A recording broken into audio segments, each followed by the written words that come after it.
Good afternoon, everyone. We are now in day 3 of the Democrat-led government shutdown. The Democrats continue to recklessly hold the American people hostage over their demands to give illegal aliens free health care.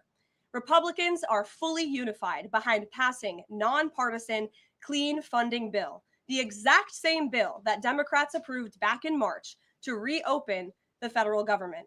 But those same Senate Democrats are now voting against this clean funding bill and keeping the people's government closed. I understand Democrats will have an opportunity very shortly here to change course, and we hope that they will. There are significant personal impacts on millions of Americans as a result of this current government shutdown. The 1.3 million men and women of America's Army, Navy, Air Force, Marine Corps, Coast Guard, and Space Force who serve honorably and put their lives on the line to defend us all are not being paid. Military families are already seeking out food assistance because of financial anxiety caused by this Democrat shutdown. According to new reporting from the Military Times, staff members at the Armed Services YMCA food pantry distribution location near Fort Hood in Texas found a line of military families stretched around the side of the building yesterday at 5 in the morning. According to the staff who work there, that is, quote, not happened ever. They've already had a 34% increase this week over past weeks. President Trump and Republicans fundamentally believe we have a sacred responsibility to protect and provide for our military families with the resources they need to thrive. If Democrats believe in this very simple premise too, they should end this shutdown immediately. Unfortunately, the severe impacts of the Democrat shutdown extend beyond our troops. Nearly 7 million mothers, infants, and low-income families who rely on government-run food assistance will be in jeopardy if the WIC program runs out of money in the weeks ahead. The more than 13,000 air traffic controllers who ensure that Americans fly safely in airports across the country are currently working without pay. The National Flood Insurance Program is in danger of lapsing, which could leave families without necessary help if a disaster strikes, and we are in the middle of hurricane season. Critical services offered at Social Security field offices are reduced for senior citizens and disabled Americans. Helpful transition assistance programs are not being provided for veterans who fought to defend our country and are now trying to re-enter civilian life.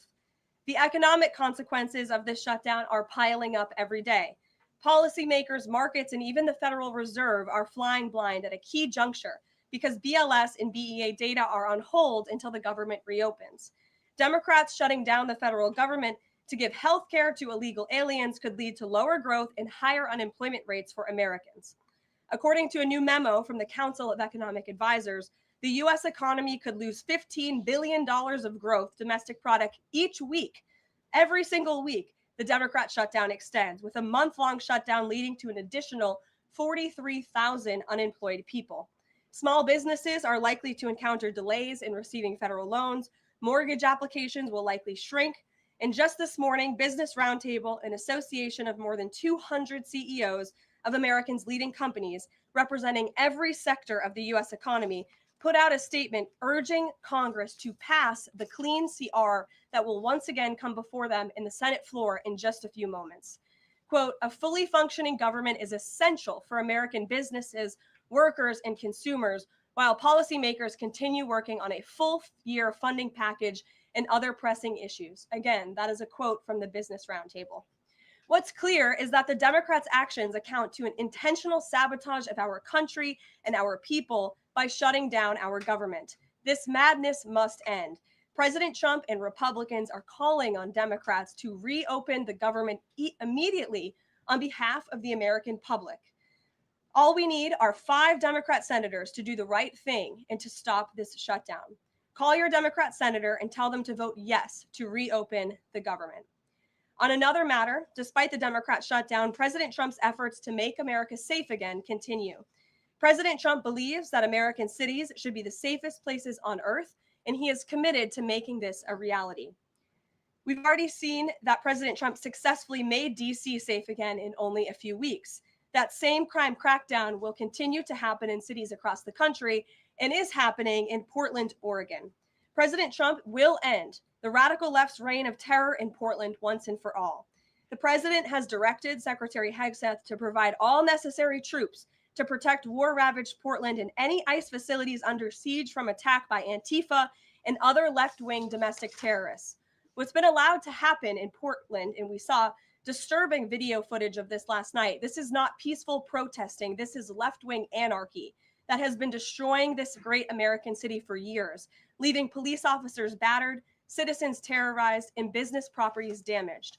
Since early June alone, Antifa terrorists have laid siege to the ICE field office in South Portland. These radical left-wing lunatics have violently breached the ICE facility by using a stop sign as a battering ram, hurled explosives and other projectiles at law enforcement, repeatedly assault and dox officers, berate their law-abiding neighbors, and have even rolled out a guillotine in front of the ICE facility. And more people should be reporting on that. President Trump has sent federal law enforcement to protect federal assets and arrest those fueling this violence. Just last night, we saw an extremely troubling incident where conservative journalist Nick Sorter was captured on video being taken into custody by the Portland police after he was ambushed by Antifa and was defending himself from these assaults. But instead of arresting these violent mob members night after night after night who are ravaging this community, the police arrested a journalist who was there trying to document the chaos, and everyone in this room should be extremely concerned about that. The Department of Justice spoke with that journalist this morning, and they will be launching a full investigation into his arrest. This incident is part of a troubling trend in Portland where left-wing mobs believe they get to decide who can visit and live in their city. It is not their city. It is the American people's city, and President Trump is going to restore that. I just spoke with the president about this, and he has directed his team here at the White House to begin reviewing aid that can potentially be cut in Portland. We will not fund states that allow anarchy. There will also be an additional surge of federal resources to Portland immediately, including enhanced CBP and ICE resources. Law and order will prevail, and President Trump will make sure of it. With that, I'll take your questions, and we will begin today's briefing with our new media seat, Amanda Head from Just the News. Amanda, thank you for being here. Thank you, Karoline. On that most recent topic that you mentioned, reportedly Portland police have not been able to engage protesters to the degree that they normally would. Does the president plan on handling this from that angle as well with city leaders? Yes. From our understanding in the law enforcement that we have here in the Homeland Security Task Force, I spoke with them this morning, and what they're seeing is that unfortunately, local police has been restricted from responding or cooperating at all with federal authorities, which is completely absurd. We have surged federal law enforcement personnel to this city to restore law and order and to work alongside local law enforcement. And we've seen the benefits of this in Washington, D.C. And all of you live here, so you can agree Washington, D.C. is and feels much safer because of the cooperation between federal and local law enforcement. They can and must be working together. And we think it's despicable that these local elected officials who swear an oath to protect their people are preventing law enforcement from doing their jobs on the ground. So that's why the president has directed his team here at the White House, and they are already on it to look into how we can cut funds. And the president wants to work with anyone. If the mayor of Portland were to call him right now and say, "Mr. President, please help us," I am sure the president would be willing to do that. He is genuinely serious about wanting to restore order in America's cities. But it's become apparent that the local and elected officials in Oregon do not feel the same. And that's very unfortunate for the people who live there. And then one more question on the government shutdown.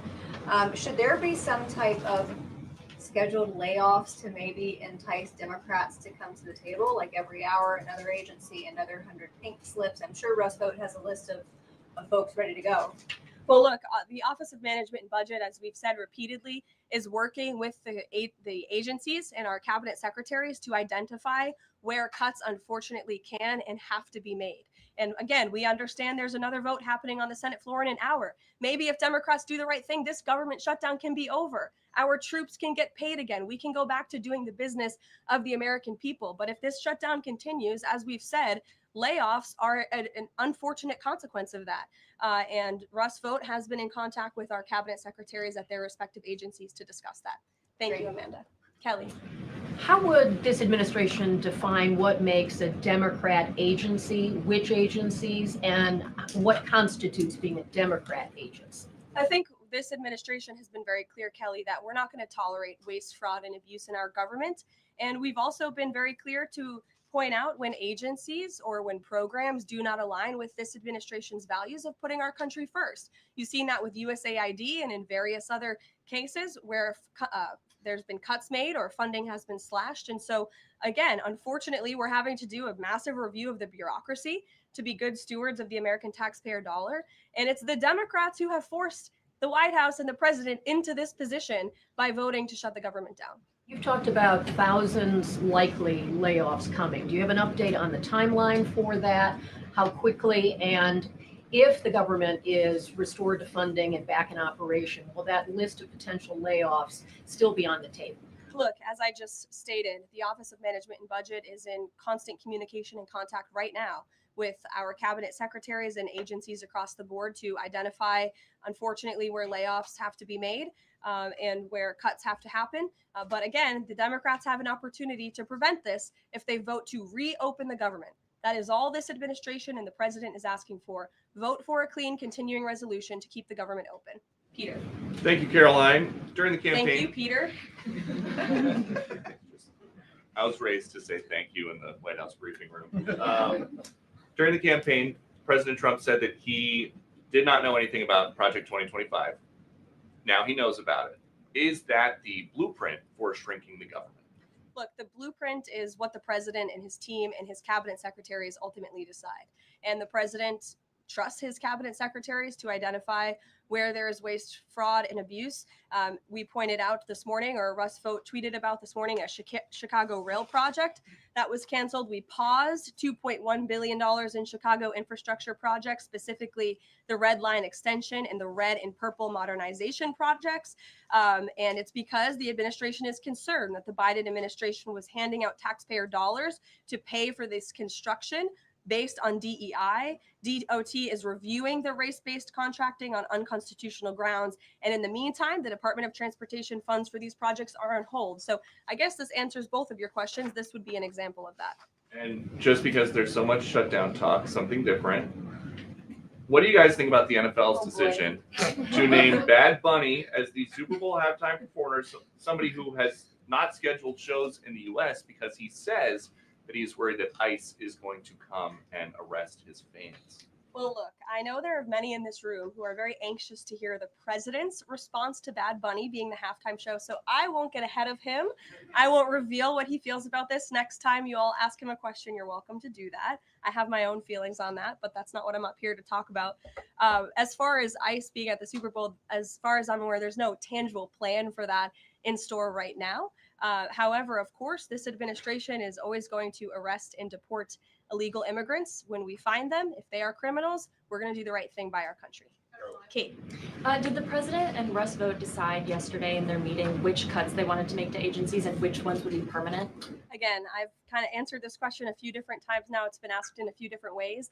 Their discussions continue between the Office of Management and Budget and cabinet agencies across the board, and they are actively identifying where these cuts and these layoffs have to be made as this government shutdown hopefully does not continue. And on Hamas, the president said that if Hamas rejects the proposal, that Netanyahu would have his full backing to finish the job. A UN report found that Israel was committing genocide in Gaza. Does the president have concerns about the civilians being killed, the worsening humanitarian crisis, and are there limits to what the White House would support when it comes to Israel's actions in Gaza? Look, the president has deep concerns about all of the atrocities that have taken place in the Middle East over the past few years. It's deeply unfortunate that he inherited this mess from the Biden administration. If you all recall, under President Trump in his first term, the Middle East was on a pathway for peace and prosperity. There was the historic signing of the Abraham Accords. Israel was on a path to normalization between Arab and Gulf nations, and we hope that can continue. But right now, the president has made it very clear to Hamas that this is an acceptable and detailed proposal that they must accept, or the consequences are going to be very grave for them. And he has given them a deadline of Sunday evening at 6 p.m. When I was out here on Wednesday, I told all of you, I'll leave it to the president to make that red line, and he now has. I think the entire world should hear the president of the United States loud and clear. And Hamas has an opportunity to accept this plan and to move forward in a peaceful and prosperous manner in the region. And if they don't, the consequences, unfortunately, are going to be very tragic. Michael. Thank you, Caroline. Has the president declared war on international drug cartels? And if so, or if he will, does he feel he needs congressional approval? As the White House has said many times, the president has directed these actions, these strikes against Venezuelan drug cartels and these boats, consistent with his responsibility to protect the United States interests abroad and in furtherance of the U.S. national security and foreign policy interests. This is pursuant to his constitutional authority as commander-in-chief and the chief executive to conduct foreign relations. In each of these cases, Michael, the vessels have been assessed by the U.S. intelligence community to be affiliated with designated terrorist organizations engaged at the time in trafficking illicit drugs to our country. The president has been very clear, dating back to the campaign trail, that he is always going to do what's in the best interest of the American homeland. And he also promised the American people he was going to end the drug epidemic that has taken far too many American lives. And you're seeing those actions play out almost every single day here. Last question on the shutdown, Caroline. Hakeem Jeffries has said that President Trump is in the Presidential Witness Protection Program since the shutdown has begun. What's the White House's reaction to that? That's just more ridiculous fodder from Hakeem Jeffries. As you all know, because you're here every day, the president is literally working around the clock right now. I think he has a swearing-in ceremony, or he already did. He has several meetings on the books today. He literally works 24/7. Anyone who works in this place or covers this place, as you all do, knows that to be true. And Hakeem Jeffries and the Senate Democrats should get back to work in a few minutes and vote to reopen the government. Emily. Thank you, Caroline. You spoke earlier about the energy and infrastructure projects that Director Vogt paused. Will the White House agree to restore that funding as part of a deal to end the shutdown? Well, I won't make any agreements here. Senate Republicans are talking with their colleagues on the Democrat side. But right now, Russ Vought is doing what he's been tasked to do in the midst of this government shutdown, which is to look at funds that need to be temporarily halted or need to be canceled. And Chicago is just another example of that. Caroline. Go to Libby in the back. Thank you, Caroline. I have two questions for you. One on the FDA, but first on the shutdown. Sure. Will the administration, if this government shutdown ends, still move forward with firing thousands of federal workers? Look, as I've said repeatedly, Libby, right now, we want the government to be open. Layoffs are an unfortunate consequence of a government shutdown, and it's something the administration is examining. If the government is reopened, we're going to get back to doing what we were doing last week and the week before, working on the issues that the American people care about. And then on the FDA, they just approved that new abortion pill, and it's causing a lot of uproar among Republicans. What is the president's response to that, and does the administration plan to have that FDA approved? Well, the Secretary of Health and Human Services, Bobby Kennedy, has put out several statements on this. The HHS's decision, it's not an endorsement of this drug by any means. They are just simply following the law. And as they put out in their statement, by law, the Secretary of Health and Human Services must approve a generic drug application if the application demonstrates the generic drug is the, quote, same as the brand name drug. Generic applicants are not required to submit independent evidence proving safety and effectiveness. As such, FDA's decision to approve a second generic version does not address the merits of the current safety program. HHS is reviewing adverse effects to ensure the FDA's required safety program for the drug is sufficient to protect women. This safety review equally applies to generic versions of this drug. So FDA and HHS are following the law. It's, again, not an endorsement of the drug itself. Mary. Thanks, Caroline. Two questions on the shutdown. You've argued that these impending layoffs are necessary to keep essential services up and running, but that has never been the case in any previous shutdown. Even when the government was shut down for 35 days in Trump's first term, you've never had to lay off thousands of workers to keep essential services up and running. So why are layoffs now necessary in this shutdown? Because we have an administration and we have a president who are wholeheartedly focused on restoring fiscal sanity to our government and doing the right thing by the American taxpayer. We are $37 trillion in debt, and the federal government is currently shut down. There is no more money coming into the federal government's coffers. And as you've also seen since the beginning in January, this administration is focusing on waste, fraud, and abuse. And so Democrats have given this administration an unenviable choice to have to take a look at the balance sheet and identify where these cuts and layoffs can be made. And you just said this is an unenviable choice, that this is an unfortunate consequence, but the president has described this as an unprecedented opportunity. to lay off additional workers. He's posted a video likening Rust Vote to the Grim Reaper. So which is this? Is this an opportunity to fire more workers or an unfortunate consequence? Look, the president likes to have a little fun every now and then, and I think both things can be true at the same time. The Democrats have given the administration this opportunity, and we don't like laying people off. Nobody takes joy in that around here. And if you think that, then I think that's very sad. You view the White House and our staff as wanting to put people out of work. Nobody wants to do that, but sometimes in government you have to make tough decisions. Carrie. Going back to Portland, as far as the city council there is concerned, they appear to be very sympathetic towards the protesters over at the ICE facility. Is the White House considering invoking the Insurrection Act over in Portland? Is that something they are considering also? As far as the Portland City Council is concerned, are they looking at the members there who are appear to be helping out the protesters as far as suggesting to get burner phones, et cetera, et cetera? That's not something I've heard that's under consideration or discussion at this time. Caroline. Who's ever yelling in the back? Go ahead. Sure. Thank you. Bianca Gracia here, and I have a question.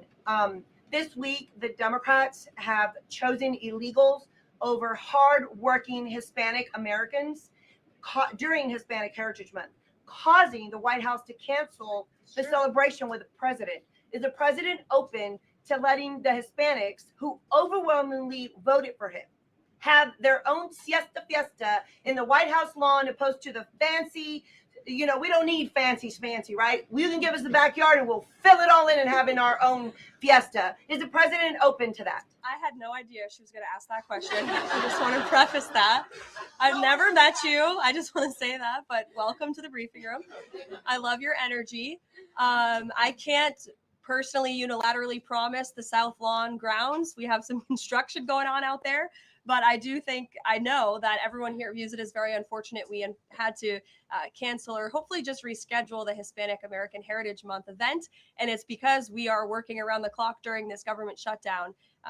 When the Democrats vote to reopen the government, that event will be back in the planning stages. Brian, go ahead. Very much. Welcome to the briefing room, by the way. I was with the Secretary of War and the Attorney General in Memphis just the other day as we were going to a command center. And I noticed a billboard along the highway that said, Memphis welcomes the National Guard. Now, what is your message today to Democrat mayors watching us right now that suffer from TDS and they cannot get Trump out of the way to saving their city, Portland being one of them?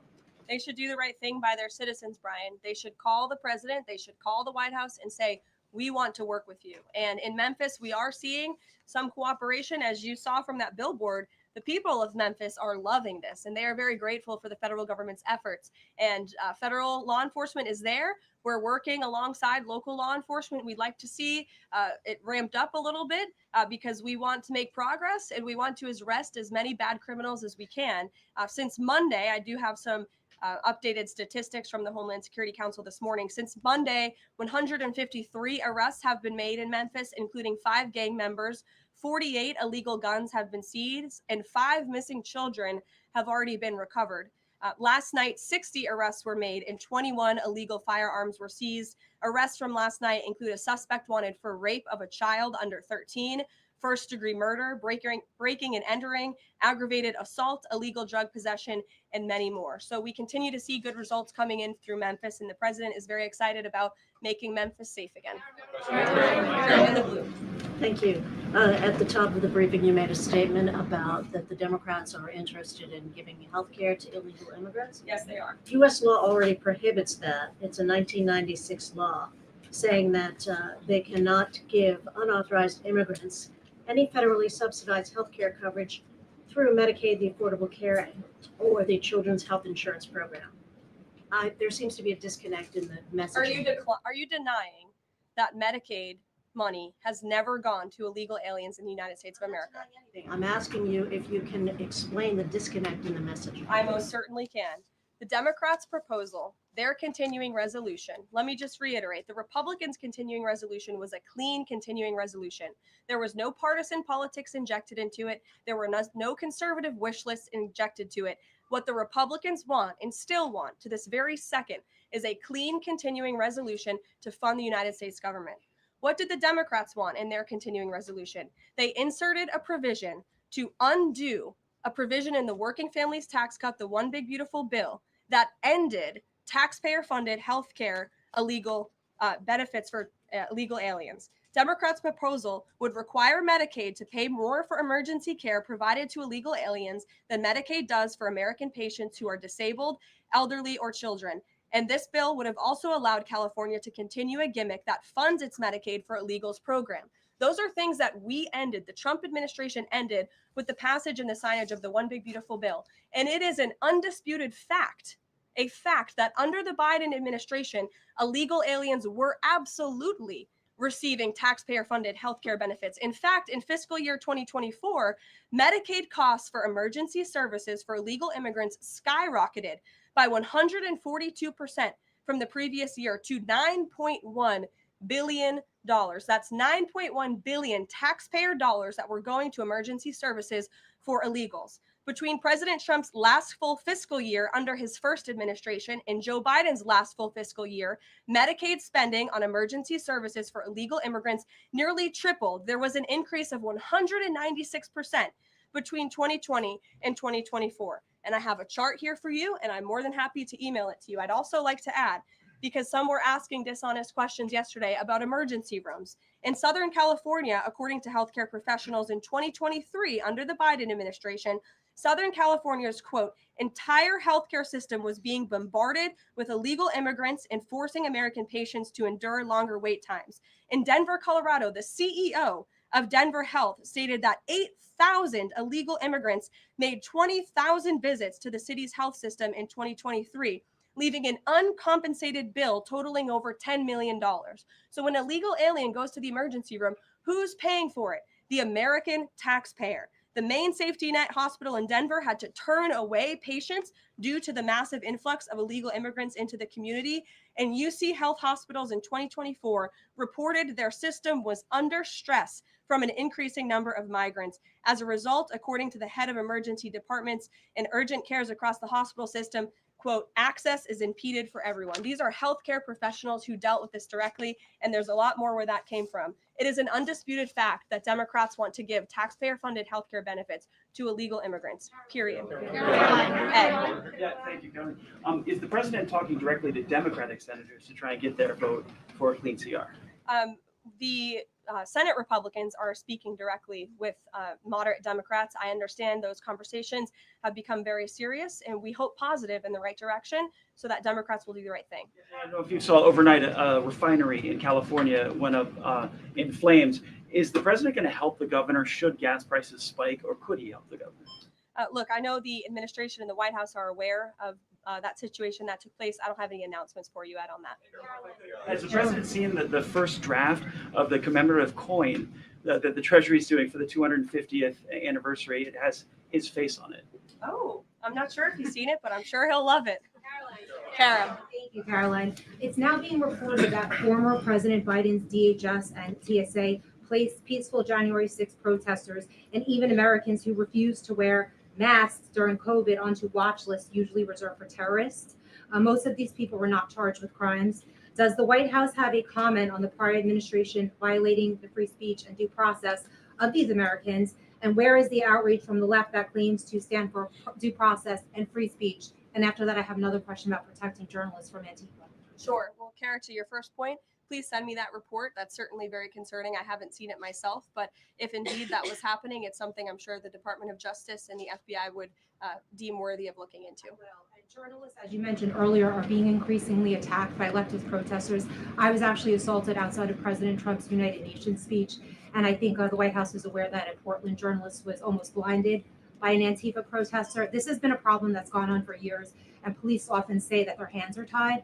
Does the White House have a plan or plan on issuing a statement, maybe discouraging this violence against journalists out on the street like me, and so many others in this room. Well, I hope that my statement earlier in the briefing served that purpose. But of course, we condemn violence against anyone in this country and journalists as well who are exercising their First Amendment right. And there have been so many incredible independent journalists across the country who have gone undercover within Antifa and really have come to understand how this is a growing domestic terrorism threat inside of our country. And I would encourage maybe some of you in this room to get outside the Beltway and go do some of that undercover investigative reporting, because it is really incredible what they found. I met with one of them in my office yesterday, and they're doing very dangerous work in difficult circumstances. And Antifa is a very violent group, as you've experienced and that many others in the media have as well. Christian. Yeah, thanks, Caroline. Following up on Libby, sort of on the other side of the abortion debate, has the president abandoned his campaign pledge to mandate insurance coverage for IVF services? No. Was there any update on that? We flew by that May EO deadline for the White House to produce a plan. I literally just read a statement from the Health and Human Services on you, for Libby at least, as far as IVF goes. I'll check in with our policy team and we'll get you some updates.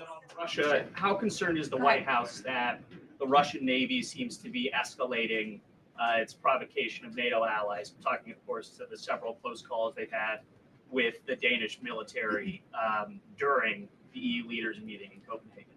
It's something the administration takes very seriously, and we are constantly monitoring it. The National Security Council here at the White House is in constant correspondence with our NATO allies, and the president speaks to many of them as well. Yes. We've seen a spate of gun violence in this country, both mass shootings. We've seen this Michigan church that was attacked, children being shot in pews in Minnesota. We've also seen politically motivated assassinations of Minnesota lawmakers, Charlie Kirk.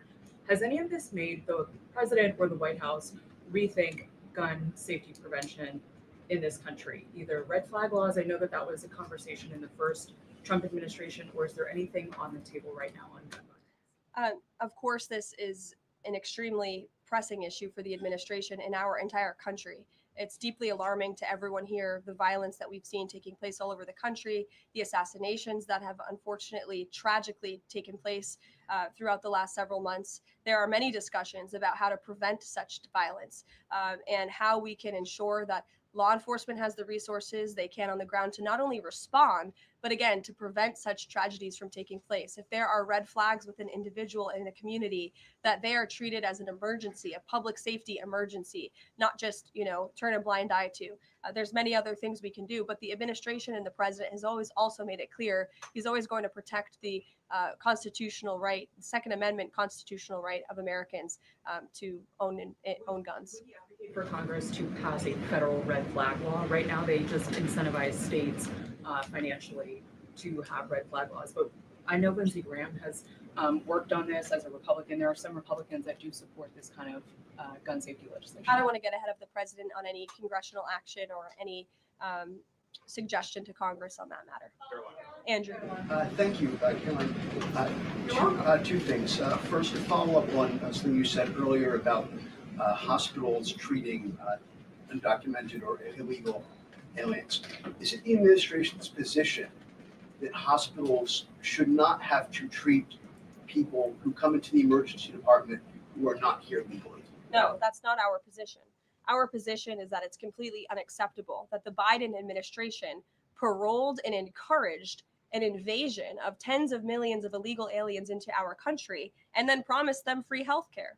And the Democrats are on the record repeatedly stating that they believe illegal aliens should have healthcare benefits, free healthcare benefits in the United States of America. So that is a recipe for a disaster. Of course, you're going to encourage a mass illegal invasion of our country, which is exactly what happened. And we've seen the unfortunate consequence of that, where American patients are being put last, where American patients are having to wait in wait rooms, where grandmothers and grandfathers are waiting hours and hours for care because they're being put behind the line to illegal aliens. And we don't agree with that. We don't support that. That's why the administration is desperately trying to fix it and deport the tens of millions of illegal aliens that the Democrats and the Biden administration allowed into our country. And we'd love to continue doing that work so long as the federal government is reopened. And there are many federal law enforcement agents and officers right now who are working without pay. That's unacceptable. The Democrats need to reopen the United States government, and we hope that they will do the right thing on the Senate floor in just a few moments. Thank you, everyone.